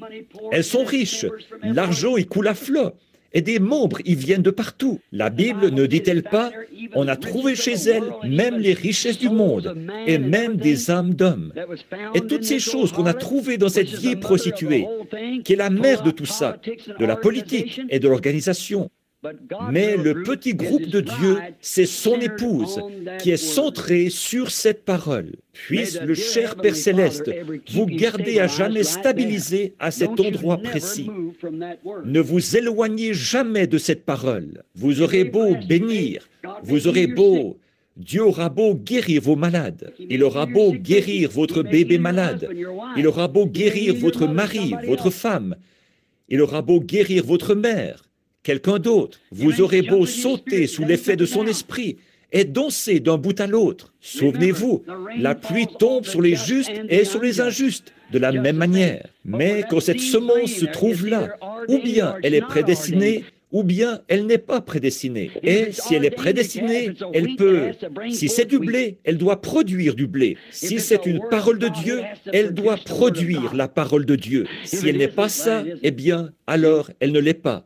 Vous voyez? Est-ce que vous saisissez cela maintenant? Que le Seigneur vous bénisse. Eh bien, voilà, je vous avais dit que j'allais m'arrêter à 21h. Et là, il est 21h40.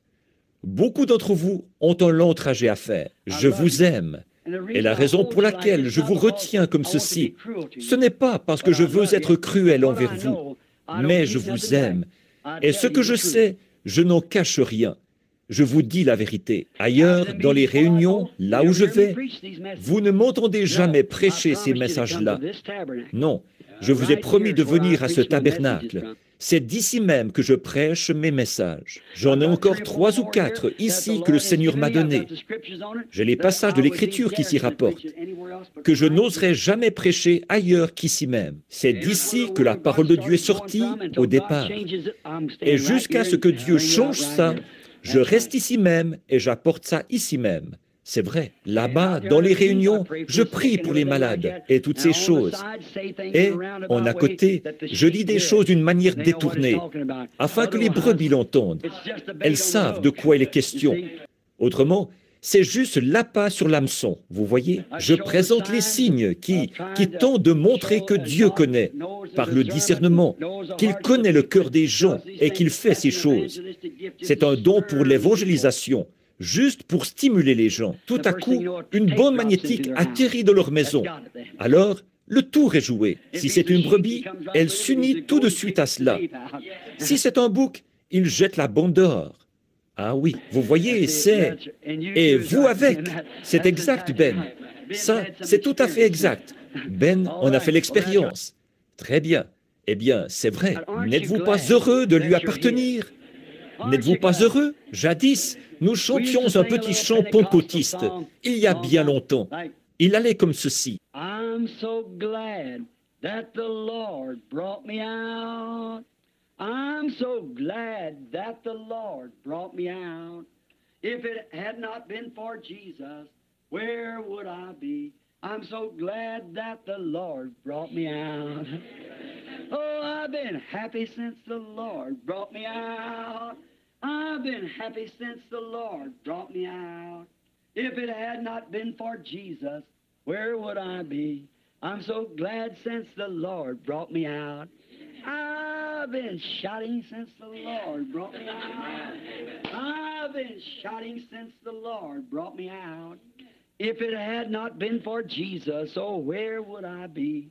I'm so glad that the Lord brought me out. Gloire! N'êtes-vous pas heureux? N'es-tu pas heureux? Chantons-le. Aren't you glad that the Lord brought you out? Aren't you glad that the Lord brought you out? If it had not been for Jesus, oh, where would I be? I'm so glad that the Lord brought me out. Oh, I've been singing since the Lord brought me out. I've been singing since the Lord brought me out. If it had not been for Jesus, oh, where would I be? I'm so glad that the Lord brought me out. N'êtes-vous pas heureux de cela? Alors, nous marcherons dans la lumière. Vous connaissez ce chant? We'll walk in the light. It's a beautiful light. Comes where the dewdrops of mercy are bright.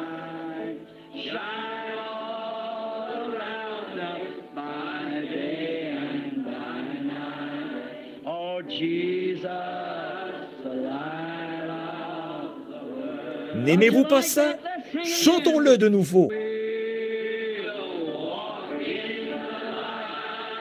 It's a beautiful life comes where the dewdrops of mercy are bright, shine all around us by day and by night. Oh, Jesus, the light of the world. It's sun up. C'est le lever du soleil. All ye saints of light proclaim Jesus, the light of the world.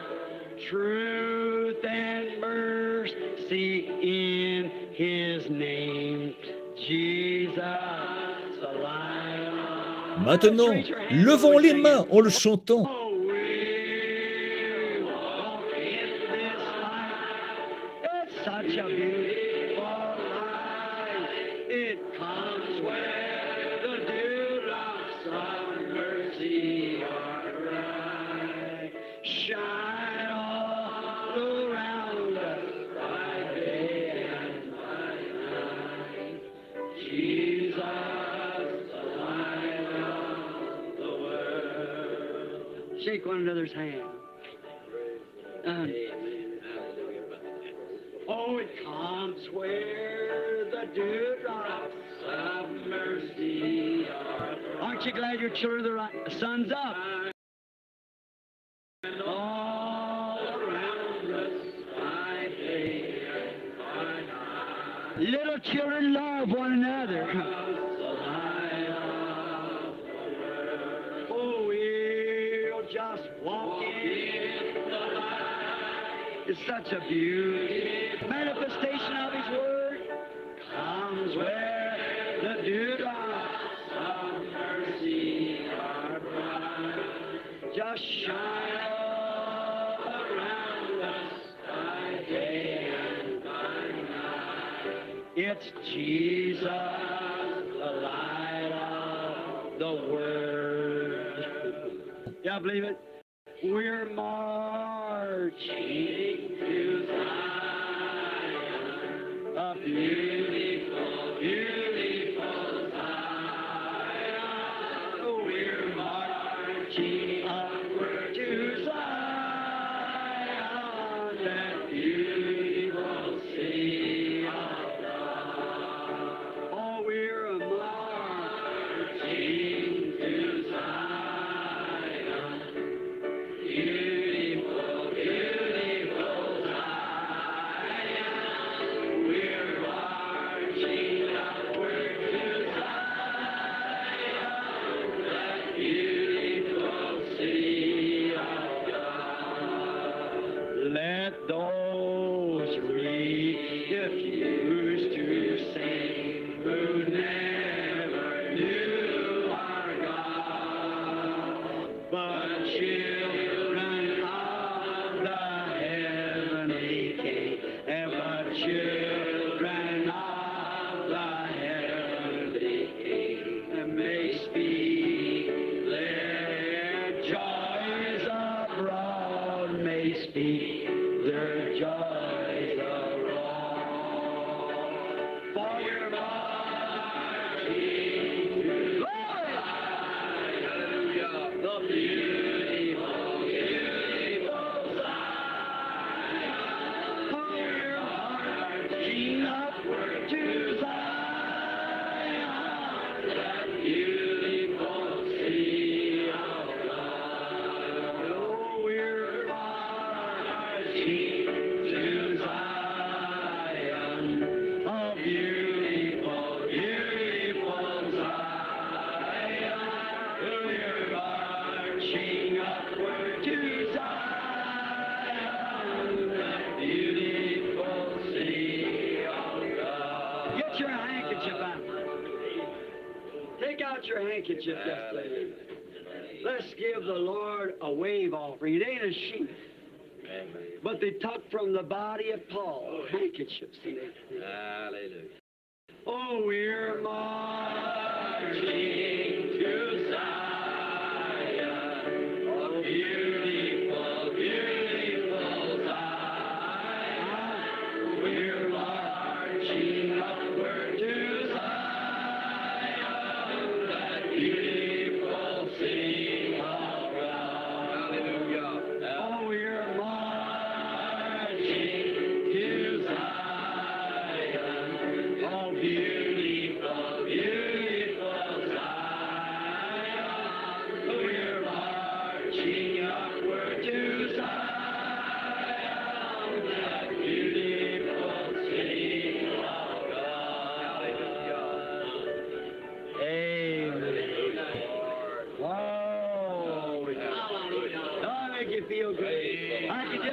Imagine those old saints back there before going into the Roman circus there, start walking up that hill, you know, up that little ramp, going up into the lions and saying, oh,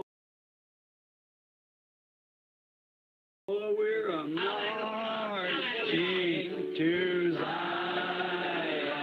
It's beautiful, beautiful Zion. We're marching upward to Zion, that beautiful city of God. The fields of Zion yield a thousand sacred sweet before we reach the heavenly throne. Before we reach the heavenly or walk the golden streets, or walk the golden streets. We're marching to Zion. It's beautiful, beautiful Zion. We're marching upward to Zion, that beautiful city of God. Repeat after me. Lord God, I pledge myself anew to you. Cleanse me from all unrighteousness. Cleanse me from all doubt in thy word. Let me from this Easter be a new creature in Christ Jesus. Let me bear in my heart your word. May it be a lamp to my feet, that'll light my path. From henceforth, I will follow you. In Jesus' name, amen. We're marching to Zion. Oh, beautiful, beautiful Zion. We're marching upward to Zion, that beautiful city of God. Don't that make you feel good? We have pledged ourselves anew, knowing that in our hearts we have been quickened from the dead. Does that make you feel good? My, oh my. I love you with undying love. Listen, love one another, for you cannot dislike your brother who you see and say you love God who you haven't seen. Amen. So just love one another.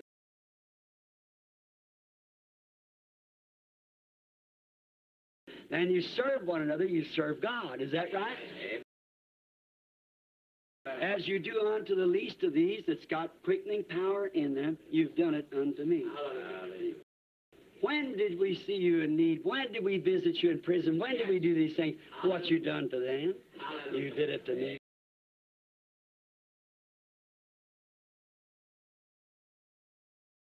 Isn't that wonderful? I love him, don't you? Oh, there's one more song we have to sing if you just got a minute more time. Oh, well, we just take them. All right. All right, sir. Oh, take the name of Jesus with you. Don't forget that, friends. Let's all sing it now. Each one together now. Just with one big heart, take it to Him. That's with all we got in us. Take the name of Jesus with you. Sorrow and the woe. It will joy and comfort give you. Take it everywhere you go. Precious name, oh how sweet.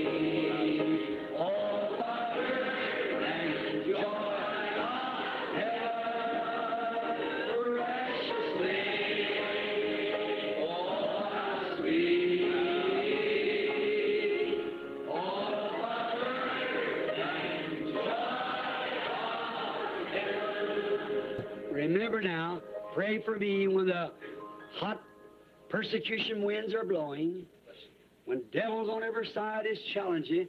I'll remember you're praying for me. Night or day, I'll be praying for you. Stand by your good pastor, Brother Neville, and the associate, Brother Capps. Listen to them. They'll teach you the word of life. I believe that. If I didn't believe it, I certainly wouldn't have him here. I certainly would not. I believe that they believe the message and they stay with it to the best of their knowledge. And I've got faith in both men. Stay with them. These other brothers around where they got their meeting and stood here tonight. If you're around their neighborhood, stand by them. And here's what they come here for tonight. Take the name of Jesus with you as a shield from every snare. Listen to this. Oh, when temptations round together, just breathe that holy name in prayer. Precious name, precious name. Oh, I speak, oh, Father, dear God, heal these people in Jesus' name. Precious name.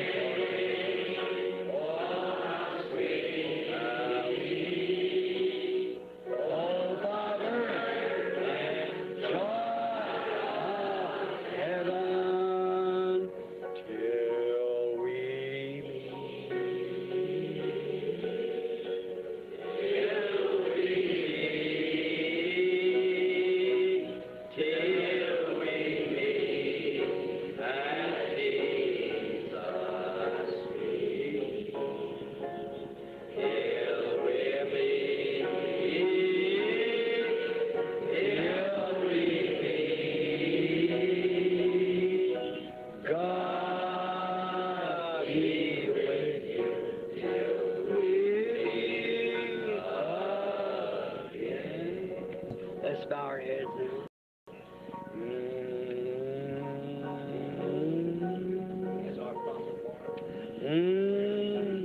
Oh God, be with us. Help us, Lord.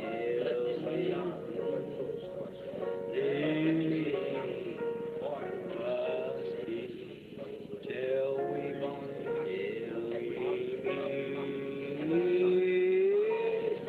be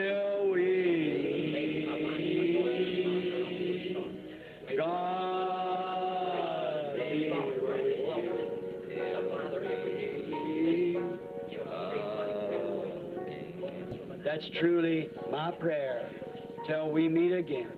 God bless you. And now I'm going to ask our precious Brother Neville if he'll dismiss this fine congregation. God love you, each one. I'm so thankful to have people like you all. Yes. What would my message be if I had nobody who believed it? And there's people God, here you'd die for it free. Amen. May God help you, each one. Oh, My prayers are with thank you. you. My blessings go with each one of you.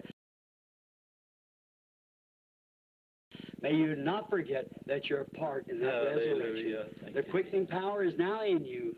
It's all settled. You're God's child. Amen. Let's bow our heads until Brother Neville dismisses. God bless you.